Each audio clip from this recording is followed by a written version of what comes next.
In tourism world has been stopped in its tracks, but it's what we do today which will carve the future. Collaborations have always been around, but moving forward, collaborative advantage will be essential to build a sustainable, creative and nimble strategy, which is why I'm so pleased to have an amazing panel of people virtually with me today. So I'd like to introduce Haitham Mattar. Hello. Hi Haitham, how are you? I'm very good, thank you. Jolly good. If you'd like to do an introduction, that'd be fantastic. Great. Well, first of all, thank you very much for the opportunity. I'm really delighted to be part of this fantastic panel. And obviously the topic that's quite close to my heart as we are discussing collaborations every day in the tourism sector. So my name is Haitham Mattar. I've been in the industry for the past 25 years. I've worked for the private sector across the IHG and Hilton brands, and then into the government sector, where my last position was the former CEO for Ras Al Khaimah Tourism Development Authority, and I'm now a senior advisor to the Saudi Ministry of Tourism.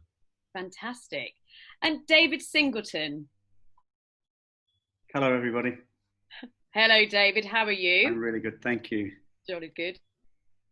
So would you like to do a brief introduction on you? Yeah, hi. My name's David Singleton, and I'm based here in sunny Dubai right now.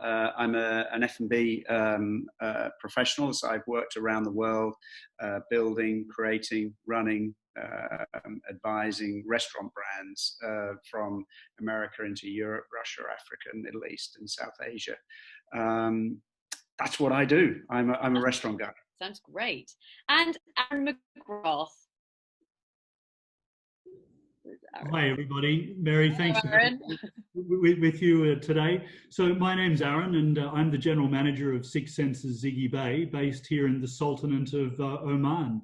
I've been in the hospitality game for over 25 years now, and it's great to be here on the panel today. Thanks for having me. Fantastic. Suzanne Rosnowski.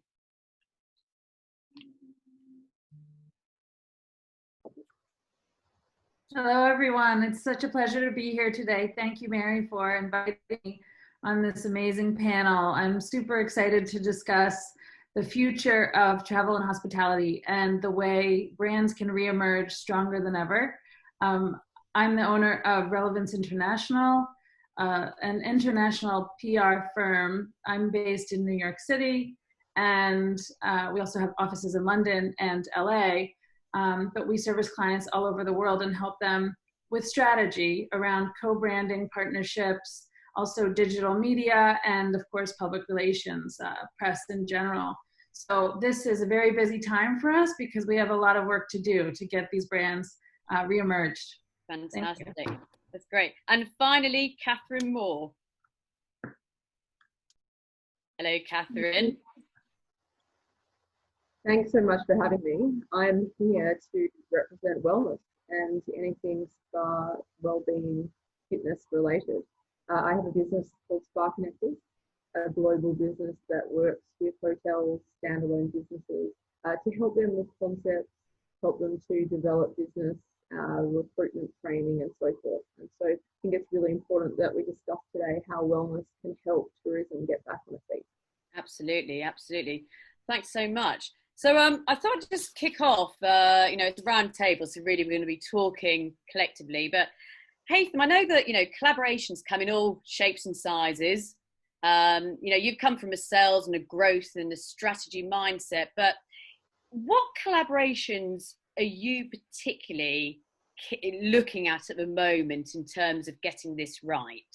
I think, look, some of the really key collaborations are when you bring the relevant government bodies together, and both the private as well and the public sector, to come around the table in order to work together and put their brains together to find solutions for, as Catherine mentioned earlier, a stronger immersion and a stronger recovery from any financial crisis or a pandemic. So today, for example, a lot of work is being done through the Ministry of Health, Ministry of Transport, Ministry of Chambers of Commerce, because all of these are relevant to the tourism industry as a whole. And we work very close with the hospitality industry as well as the sectors that make up the entire tourism industry. So whether you're a DMC or an individual tour guide or a small business enterprise, everybody has been impacted. So a solution has to come with full guidance from the government and the governing bodies as well. Yeah, I think. What do you think from that point, David, in terms of the F&B? Do you feel the same? Yeah, I think never before if we to work together across all formats, and I think all of us around the table here at one stage might have been hard to get through their office doors, and I think now it's relatively easy, because we have to work together, across from spas to wellness to F&B to public relations, communication and hotels, and it's not just working together, it's understanding how we each fighting our respective battles here to survive. It is a battle for survival at the moment, and no army can do it on their own at all. We've got to have foot soldiers everywhere, and that's as I see it now. What you said there is the key, is put your ego aside. No one is a competitor anymore. We all need to be working. Weeks than I would ever have imagined before. I've picked up the phone or dropped a message or an email to someone. Can we meet? Can we get half an hour with you? And now we've found so much time. We're not driving anywhere. We've probably got another 4 hours a day in our diaries because we're sat in our home office, and it's relatively easy. And then it's really, really important to make real good use of that time and have an agenda and go in with an end in mind and make very, very good use of it. I think it definitely gives you the, I call it the collaborative advantage.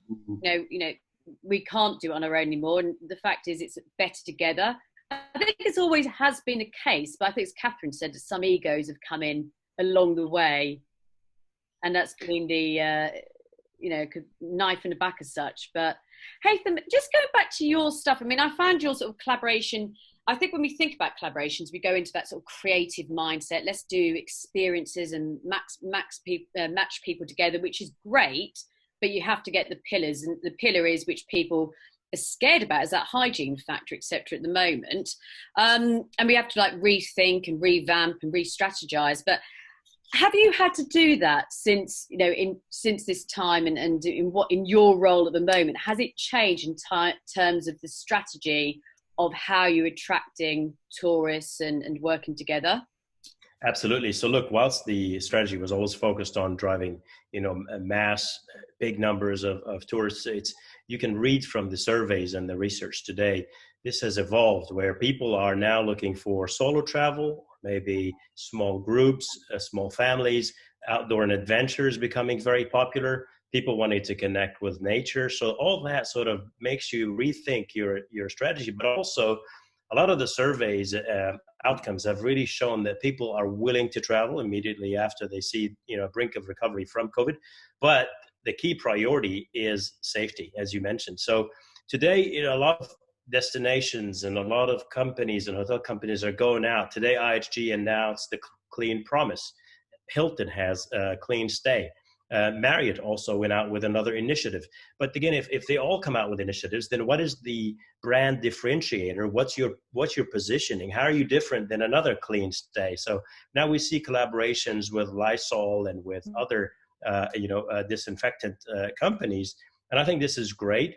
But what we as consumers want to know is, what was the governing body that brought all this together and have a united approach to health and safety? So when we go out and stay in a hotel, we're going to have the same experience, because I think health and hygiene should be consistent no matter if I'm staying at an Intercon or a Four Seasons. It needs to be very consistent.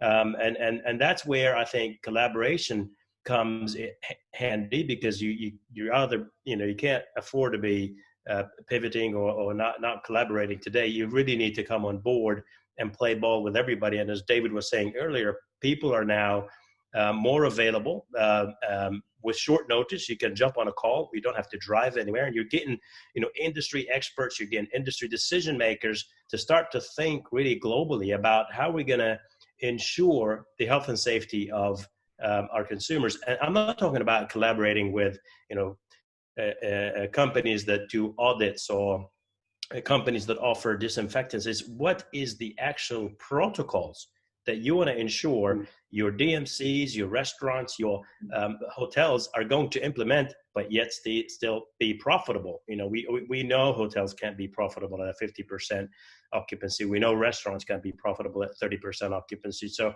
what is the solution, and who's going to put those guidelines together? That's where governments and private sector need to come together on one table and discuss those solutions. Yeah.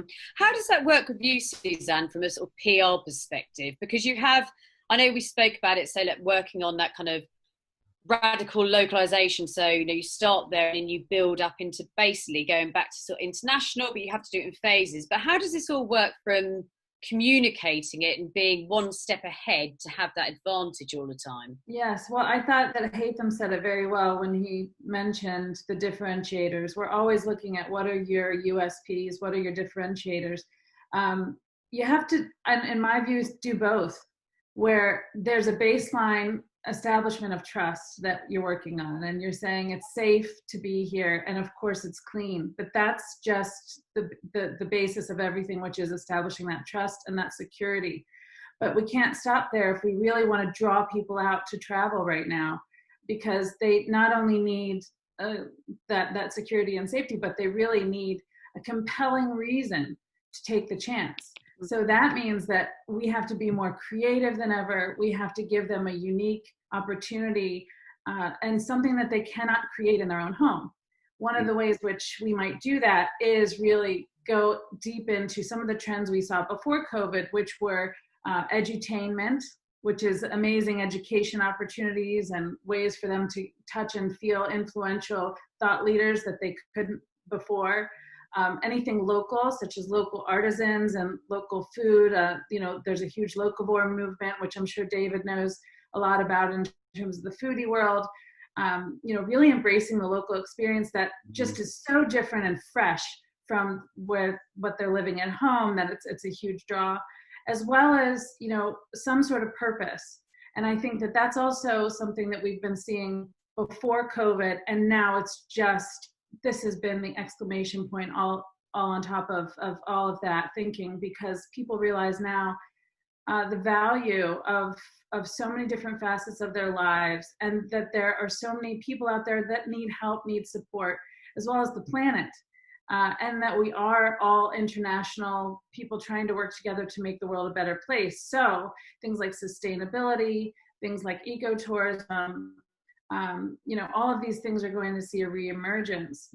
We at Relevance International started Relevance for a reason, to help companies try to find their purpose, because we find that a lot of clients don't really know where they fit in the purpose world.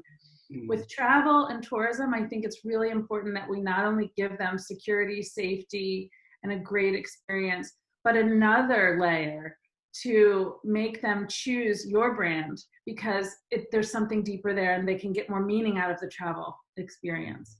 Yeah. And I think, you know, Aaron, from your side, I mean, being GM for Six Senses Zighy Bay, I mean, you've got relevance, sustainability, meaning. It's in the most beautiful surroundings, which is ideal for that psychological help which we need, which is Catherine's side from a wellness perspective.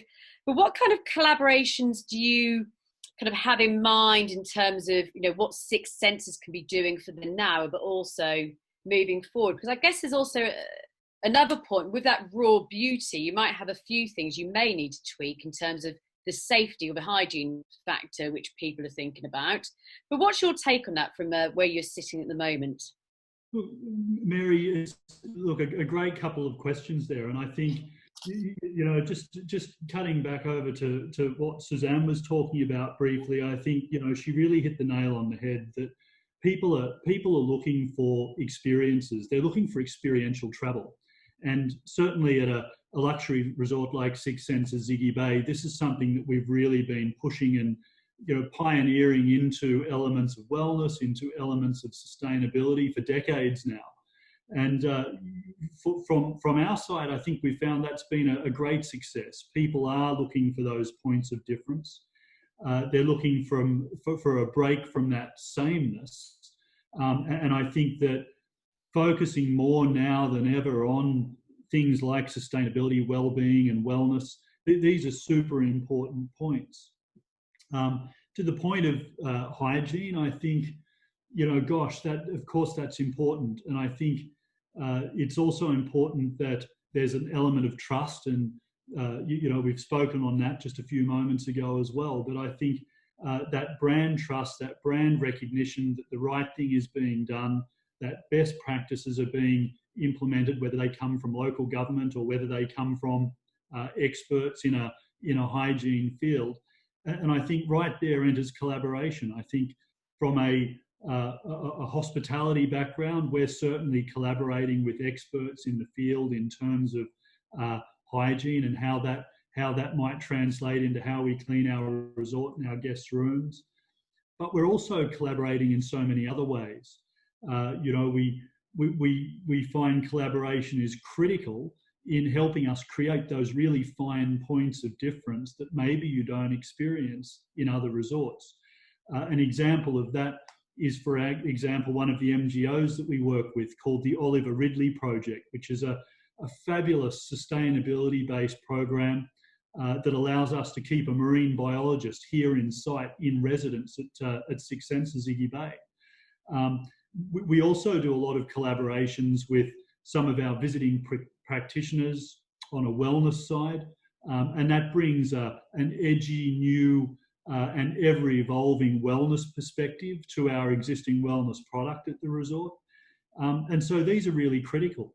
And then, of course, you've got market collaborations, social influencer collaborations that really allow our guests to see our property from the guest's viewpoint, and it gives a richness to that marketing message. So for us, honestly, Mary, collaboration is absolutely critical at all levels. Yeah. And Catherine, from your side, I mean, you've been in the wellness world for many years, but from a sort of, no, you're smiling, sorry, a few years. But with regards to, you mentioned the wellness traveller the other week. Can you go through the what is a wellness traveller? Absolutely. It's quite interesting. Look at wellness travellers. We can break it into two categories. So you've got your primary wellness traveller and your secondary wellness traveller. Your primary wellness traveller is someone who is going to a destination like your Shiva Soms or your Lanzahof, or it's solely for wellness. They're expecting that wellness from meals to treatments is throughout the whole experience. Your secondary wellness traveller is someone who is looking to travel, whether it's leisure or corporate, and they want to have some form of wellness throughout their stay. So maybe if it's a corporate traveller, they'd like to have a healthy breakfast or healthy meal options. They want to have a great gym. They want to have something in their room that can help them work out. Maybe there's options on their TV to be able to work out in their room, or what have you, yoga mat in their room, whatever. It might also, if it's a leisure guest that's a secondary wellness traveller, maybe they want to go with their partner or a group of friends or something, but they want to be healthy in the day, but at night they want to drink, they want to eat a hamburger, they want to chill out, whatever. But it's about having that bit of a balance. And I think when you look at the stats, it's really interesting. The expenditure that are coming from both of these travellers is much higher than the average traveller, and the growth of it year on year globally is incredible. So seeing a bigger growth in the secondary wellness segment, and so that's why every hotel group under the sun is trying to do wellness in some way or another.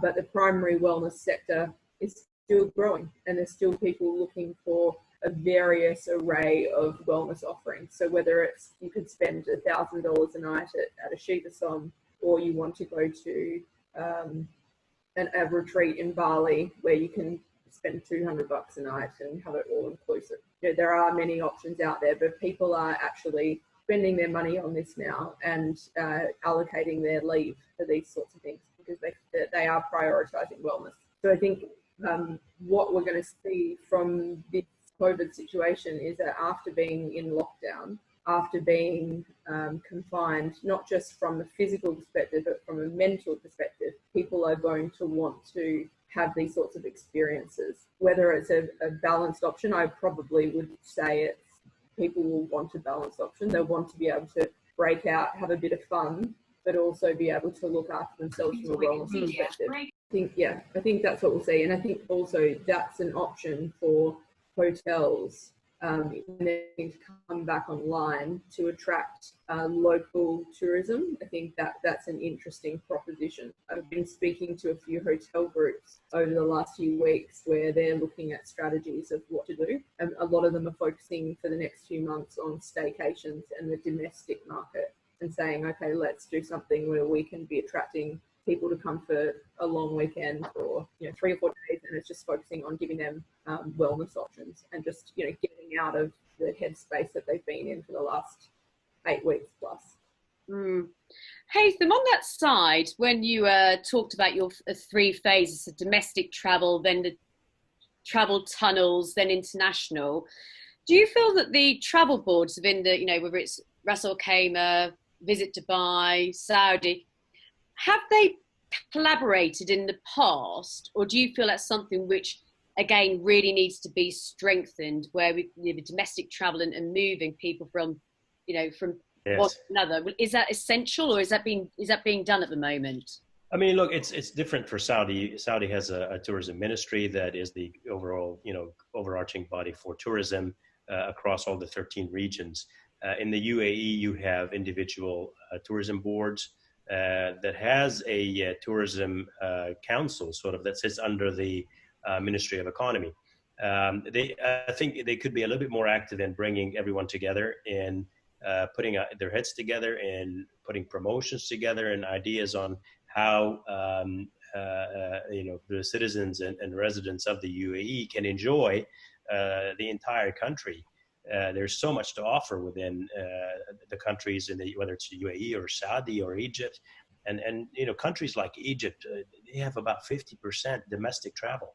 It's a huge population, and the government encourages domestic travel by ensuring that Egyptians have a 50% discount off your bar rate at any hotel. So what you need to do is just show your ID of residency, and you get a 50% discount. So there's so much push for domestic travel. For us, for everybody to go on to domestic travel is a no-brainer. It's the logic. It's the only thing that's available for people to start thinking about. It doesn't take a genius to think, oh wow, let me dig into this pool of this pond where I've got immediate captive audience. The next move is going to be the battle on the regional travel. That's when that push and pull starts to go, right? But it's who is going to be the first to develop these travel corridors, or bubbles, as you want to call them, as Australia and New Zealand have cleverly done recently. I think the logic ones within this region, the logical one is between the UAE and Saudi. That opens up, quick doors. There's a lot of commonalities in the governance and the way they have really dealt with the pandemic, the lockdowns, the whole management of it has been very systematic and very much in collaboration. Now the international travel, that's very dependent. That's your phase 3. Now there's different views on that. People obviously are thinking, right, we're going to open up the skies, we're going to open up the airports, but I don't know if me or anyone on this call is going to jump on the first flight to Honolulu. I'm not, or a short haul. The short haul travel is probably not something, unless I really have to.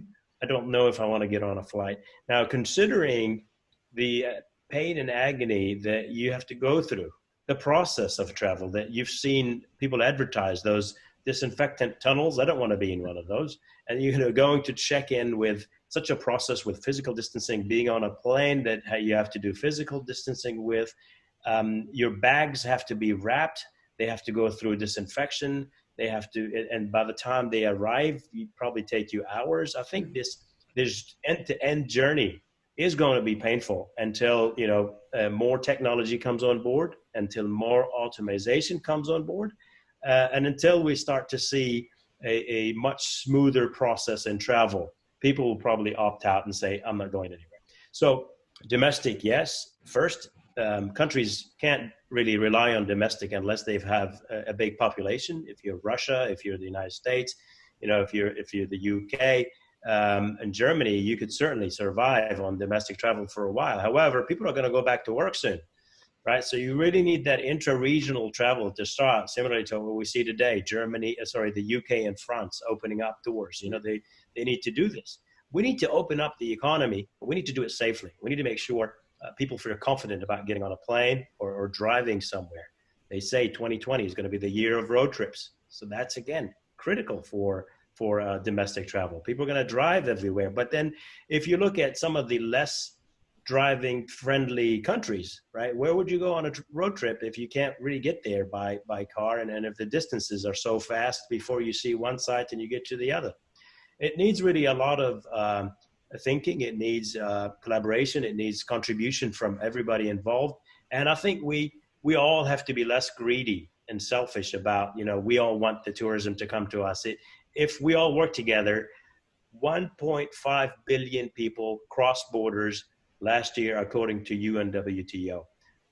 Post-pandemic, the forecast, this number was going to go to 1.8 billion people. I think there's enough tourists for everybody. David, I think that's what you were saying earlier about the F&B side, isn't it? Yeah, but it is, you know, now the fight for that dollar is becoming more valuable, isn't it? And right from the minute I think I want to go somewhere, you know, and it's Suzanne's job to actually convince us that it's my restaurant that I want to come to. That messaging today is very different to what it was 3 months ago, and that's for all of our environments now, isn't it? And then because now I'm enjoying eating at home and sitting with my family and learning to talk again. This is quite a cool thing. I've saved a lot of money, I've saved a lot of time, and this is quite nice. And if you want me to come to your restaurant, your hotel, your spa, your wherever, you better make it good for me. You better make it memorable. You better be slick at what you do, even more than you had to do before. And you make memories, make me feel good, make it different. And it's a real battle from start to finish. That whole rule book has been written. The history of our industries has all been written. And right now we're just writing the new chapter of how it's all going to look. And if we're not one of the authors, you're out the game. You really are. I think a really important point there, David, is that now's the time to start really owning the narrative, and the hospitality and travel voices need to come out in front and drive that narrative. So they should be, all of us need to be really thinking about, how do we show thought leadership in the media? How are we really, and together, as we all said, playing nicely in the sandbox where we're all you know, working as one to really show that there will be a great experience for the traveler. And you know, getting quoted in the press, and then layering on top of that, becoming really sticky with the customers. So using digital media, this is why we're all together. This is the future of client and customer relations. Really, starting now, how are we creating a plan that utilizes social media, video, newsletters, online ads, geofencing? I could go on and on and on and on. But we didn't used to have to think about all these layers in this way previously, and now is a time to pivot for all of these companies to really look at a 360 degree marketing approach that really envelops the clients and makes them feel like you're still alongside them. You're in touch with them frequently enough that they feel your presence even now. That's not very easy to do. There's a lot of noise out there. You've got to break through with a really strong message that also shows that you care. And we have to be careful with that at the same time, because you can also say too much of that. I don't know if you've noticed on the ads recently, they almost all sound the same. It's become kind of a funny joke where they say, all of the ads and all of the messaging starts with, now more than ever, we need to do whatever, you know, and it's become a joke, right? Because everyone's saying the same thing. So let's not do that. Let's totally shake it up and talk about something inspiring that's going to get people up and out and really salivating for that next travel opportunity, because it's starting, it's percolating. You can see it on social media. People are like dreaming of, oh, I can't wait till I can get on a jet again to go to this amazing place. And they're so hungry for that, right? So This is what we do now is we plant those seeds. We do show to Aaron's point and to Catherine's point, the influencers activating your space, create some momentum, teasing up. People are starting to come back. We're going to slowly unveil the visuals of we're getting ready for you. We're getting ready for you to come back. This is all done through video. If you're not on YouTube, you're behind. Let's get a YouTube channel going because it's perfect for SEO and getting the most global eyeballs on your brand in terms of tools that we can use out there. And then again, like you've all said, partner with trusted resources. Make sure that we're leveraging educational institutions, scientific research, really showing the data because people want the proof points. So we've got to also really back up all of this messaging with concrete evidence and data that makes people feel like, okay, I'm ready now. I'm ready to take that leap out. But it's moving faster than ever, isn't it? The messaging, that word you just said, and now more than ever. Oh my God, we got off of that, 5 days in, didn't we? Because it was just everywhere. It really was. Yeah. It really was. So yes, now's the time to give away your DIY spa treatments at home. Catherine probably knows so much about that. And David, your recipes, and make them, really say, they do care. They're going to give away their secret sauce, and I'm going to think of them when it's time for me to book my first trip out. So that's a huge part of the success of travel going forward.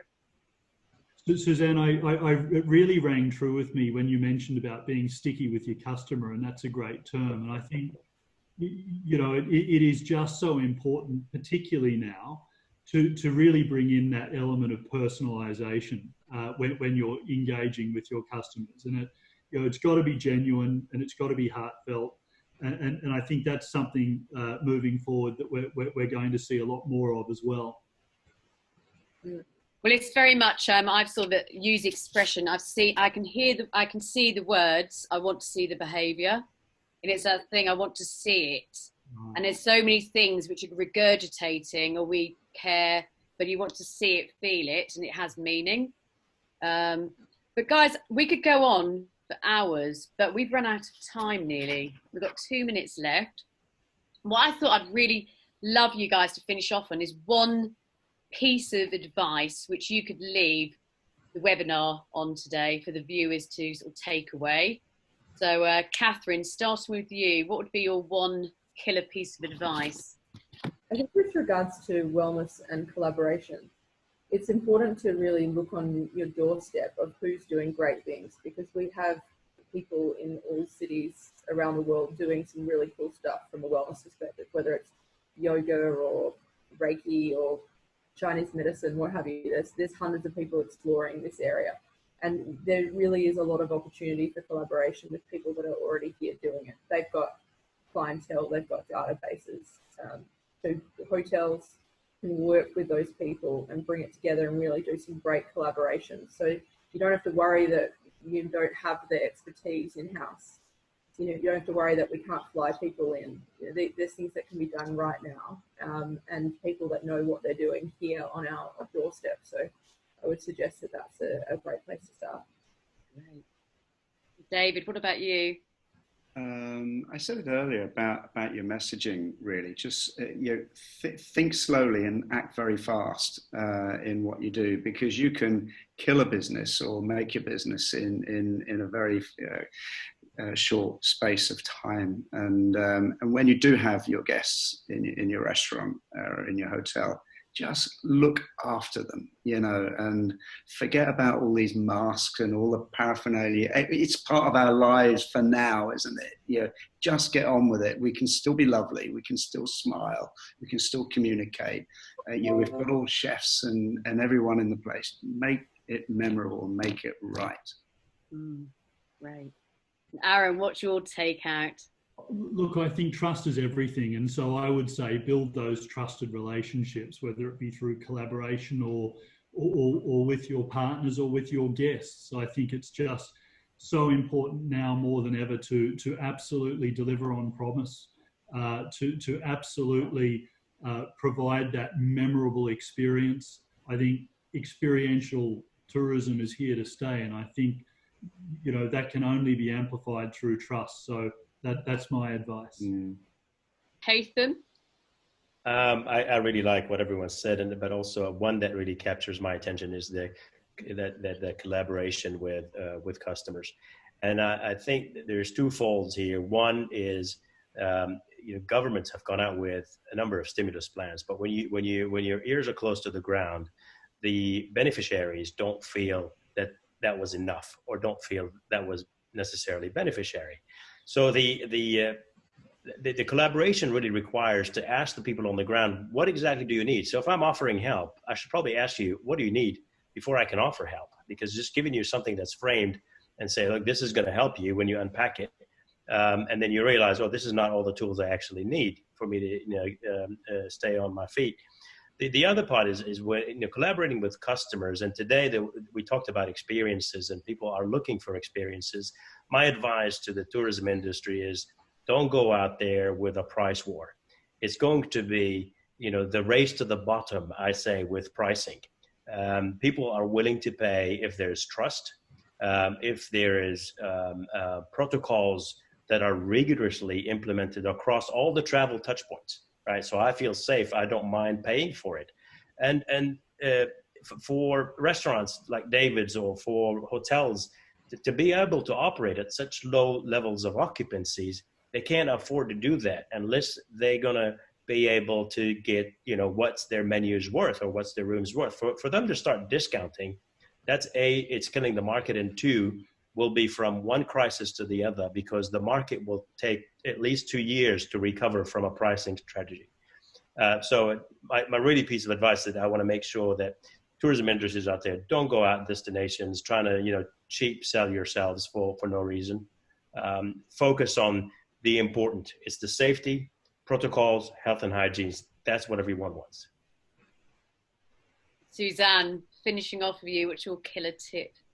Oh, everyone said everything so eloquently that I wanted to say, but to be honest, I think in the future, wellness is the new wealth. So keeping that in mind, think about that and weave that thread through everything you do. Reassure your clients and customers, they will be taken care of, as David said. And we're going to make your life better, and anticipate those needs through a really robust reemergence strategy that you develop now, that really does think through every challenge, every point of resistance, every point of resistance to why someone might not want to come and see you right now. And take those challenges and build them into opportunities by creating partnerships that fill those gaps, and strategize ways to, just have a rebuttal basically for anything that's going to drive business away, because you've already thought it through. This is why luxury marketing works so well. You've anticipated the need, you've anticipated the thought, and you already have thought through the solution. So it's our job now as professionals in the travel and tourism industry to anticipate those needs again. They're just different needs. Wow. Thank you so much for each and every one of you. I know it's been actually quite easy to get us all together, but I really appreciate it. And I'm honoured to be on a panel with you. And I'm sure the viewers will walk away with some absolutely amazing tips. And this is a prime example that collaboration does indeed sort of make us stronger, and we are better together. So thank you so very, very much. Thank you. Have a great day. Good to see you all. Thank you.